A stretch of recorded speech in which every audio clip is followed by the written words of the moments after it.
നിങ്ങളൊരു hard core film making അല്ലെങ്കിൽ ഒരു ഷോർട്ട് ഫിലിം ചെയ്യണം ഇങ്ങനെയൊക്കെ പ്ലാൻ ചെയ്യുന്ന ഒരാളാണെന്നുണ്ടെങ്കിൽ നിങ്ങൾ നിർബന്ധമായിട്ട് കണ്ടിരിക്കേണ്ട ഒരു സിനിമയാണ് റെന്റൽ ഫാമിലി. ഈ സിനിമയിൽ റൈറ്റർ അല്ലെങ്കിൽ ഒരു ഡയറക്ടർ, സ്ക്രിപ്റ്റ് റൈറ്റർ ഇവരൊക്കെ നിർബന്ധമായിട്ടും ശ്രദ്ധിച്ചിരിക്കേണ്ട കുറച്ച് ഏരിയാസ് ഉണ്ട്. ഞാൻ സ്പോയിലർ ഇല്ലാത്ത രീതിയിൽ തന്നെ ആ കാര്യങ്ങൾ വിശദീകരിച്ച് തരാം. ഒന്നാമത്തെ കാര്യം ഇതിന്റെ സ്റ്റോറി എന്ന് പറയുന്നതാണ്. അതായത് ഈ സിനിമയുടെ സ്റ്റോറി എന്ന് പറഞ്ഞാൽ നിങ്ങളിപ്പോൾ ഒറ്റപ്പെട്ടിരിക്കുകയാണ്, നിങ്ങൾക്കൊരു ലവർ ഇല്ല, അല്ലെങ്കിൽ നിങ്ങളുടെ അച്ഛൻ ഗൾഫിലാണ്, അപ്പോൾ അച്ഛൻ്റെ പ്രസൻസ് നിങ്ങൾ ആഗ്രഹിക്കുന്നുണ്ട്, അല്ലെങ്കിൽ ലവറിൻ്റെ പ്രസൻസ് നിങ്ങൾ ആഗ്രഹിക്കുന്നു, അല്ലെങ്കിൽ അമ്മേൻ്റെ പ്രസൻസ് നിങ്ങൾ ആഗ്രഹിക്കുന്നുണ്ട്. അപ്പോൾ ഇങ്ങനത്തെ ഒരു സിറ്റുവേഷൻ വരുവാണെങ്കിൽ ഒരു നടൻ വന്നിട്ട് ഇങ്ങനെ അഭിനയിക്കും, നിങ്ങളുടെ ലവറായിട്ടൊക്കെ അഭിനയിക്കും. അപ്പോൾ ഈ ഒറ്റപ്പെടൽ മാക്സിമം കുറയ്ക്കുക എന്നുള്ളതാണ് ഇവരുടെ ഈ ഒരു ഉദ്ദേശം. ഇത് കേൾക്കുമ്പോൾ തന്നെ നിങ്ങൾക്ക് ചിന്തിക്കുന്നുണ്ടാവും ഇതെന്ത് തേങ്ങയാണ്, ഇങ്ങനെയൊക്കെ നടക്കുമോ, അല്ലെങ്കിൽ ഇങ്ങനത്തെ ഒക്കെ സിനിമ വന്നു കഴിഞ്ഞാൽ വർക്കാവുമോ എന്നൊക്കെ നിങ്ങൾ ചിന്തിക്കുന്നുണ്ടാവും. പക്ഷേ റിയാലിറ്റി എന്താണെന്ന് വെച്ചാൽ ഇത് ജപ്പാനിലും മറ്റ് പ്രമുഖമായിട്ടുള്ള ഒരുപാട് രാജ്യങ്ങളിൽ ഇപ്പോഴും നടന്നുകൊണ്ടിരിക്കുന്ന ഒരു സംഭവമാണ് ഈ റെന്റൽ സർവീസ് എന്ന് പറയുന്നത്. നിങ്ങൾക്ക് ഇന്റർനെറ്റിൽ ചെക്ക് ചെയ്ത് നോക്കാം. അപ്പോൾ അവർ ഇതിന് വേണ്ടിയിട്ട് തിരഞ്ഞെടുത്തിട്ടുള്ള രീതികൾ എന്തൊക്കെയാണ്, അതായത് ഇവരൊരു ഗ്ലോബൽ റിലീസാണ് പ്ലാൻ ചെയ്യുന്നത്. അപ്പോൾ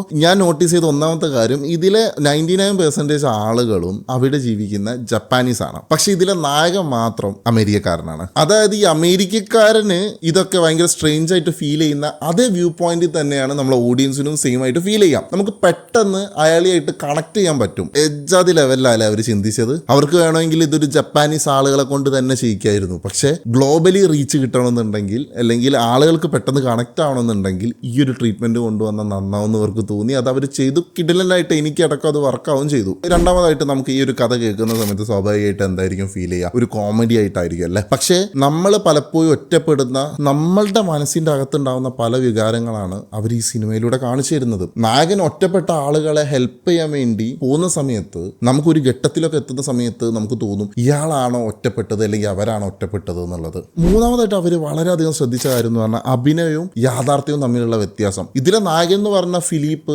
അച്ഛനാവുന്നുണ്ട്, അനിയനാവുന്നുണ്ട്, അല്ലെങ്കിൽ ബ്രദർ ആവുന്നുണ്ട്, അങ്ങനെ പല രീതിയിൽ പോകുന്നുണ്ടെങ്കിലും ചില ഏരിയാസിൽ എത്തുന്ന സമയത്ത് തെറ്റുകൾ സത്യമാകുന്നു എന്നൊരു സിറ്റുവേഷനിലേക്ക് ഈ സാധനം ഒന്നിങ്ങനെ തിരിയുന്നുണ്ട്. അത് ഭയങ്കരമായിട്ടുള്ള സാധനമാണ്. അപ്പോൾ നാലാമത്തെ കാര്യം കുറച്ചുകൂടി അട്രാക്റ്റീവ് ആയിട്ട് തോന്നിയിട്ടുള്ള സാധനമാണ്, ഈ സിനിമ പോകുന്നത് ഒരുപാട് സബ് പ്ലോട്ടിൽ കൂടിയാണ്. അതായത് ഈ നായകൻ സഞ്ചരിക്കുന്നത് പല പ്ലോട്ടിൽ കൂടിയാണ്. മെയിൻ പ്ലോട്ട് ഇങ്ങനെയുണ്ട്, സൈഡിൽ ഒരുപാട് സബ് പ്ലോട്ടുകളുണ്ട്. അപ്പൊ അതുകൊണ്ട് തന്നെ ഈ 4 സബ് പ്ലോട്ടുകളും 4 സാഹചര്യമാണ്. അപ്പൊ ഇതിൽ ഏതെങ്കിലും ഒരു സാഹചര്യമായിട്ട് ഇപ്പോൾ വായ 2 നമ്മൾ കണ്ട പോലെ നമുക്ക് ചിലപ്പോൾ റിലേറ്റ് ചെയ്യാൻ പറ്റിയെന്ന് വരും. അത് ഓഡിയൻസിനെ പെട്ടെന്ന് കണക്ട് ആക്കാനും അവരെ ഈ ഒരു പടത്തിലേക്ക് ഇൻ ചെയ്യാനും ഒരുപാട് ഹെൽപ്പ് ചെയ്യും. അപ്പൊ ഇതേപോലെയുള്ള കോണ്ടന്റ്സ് ഒക്കെ നിങ്ങൾക്ക് ഇഷ്ടമാണെന്നുണ്ടെങ്കിൽ ഫോളോയിങ്, സബ്സ്ക്രൈബ് ചെയ്യുന്ന കാര്യം പരിഗണിക്കുക. അടുത്തത് ഏത് സിനിമയെ കുറിച്ച് വേണം താഴെ കമന്റ് ചെയ്യുക. അപ്പോൾ ബൈ.